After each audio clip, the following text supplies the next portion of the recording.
আজ সকালে ঘুম থেকে উঠেই দুটো ঘুঘু পাখির দর্শন পেয়ে গেলাম। আর যা কুয়াশা পড়েছে, বেলা বাড়ছে আর কুয়াশাও বাড়ছে। ভেবেছিলাম যে আজকে রোদই উঠবে না, কিন্তু তবুও উঠেছিল ওই 12টার দিকে। যতই শীত হোক, একটা টেনশন থাকে শুয়ে থাকলে। আমি ধরো 7টার মধ্যে উঠি, 7টা 7:30 দিয়ে, খুব বেশি দেরি হলে 7:30 বেজে যায়। তবুও একটা টেনশন থাকে, উঠবো, সমস্ত কাজ করতে হবে, উঠান ঝাঁটিতে হবে, বাসন মাজতে হবে, একটা টেনশন থাকে। যদি আমার মা থাকতো তাহলে তো আমার এই টেনশনটা থাকতোই না। আমিও সবার মতো আরও অনেক বেলা করে উঠতাম।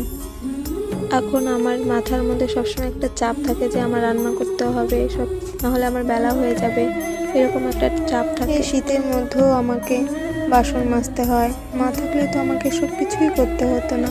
খুব মিস করি মা তোমাকে। যেটুকুই বড় হয়েছি, বড় হতে হতে অনেক কিছু দেখেছি, শিখেছি। মা না থাকার যে কত জ্বালা সেটাও বুঝেছি। মানুষ তোমাকে সামনে অনেক ভালোবাসবে, কিন্তু পেছনে তোমার নিন্দেই পড়ে যাবে।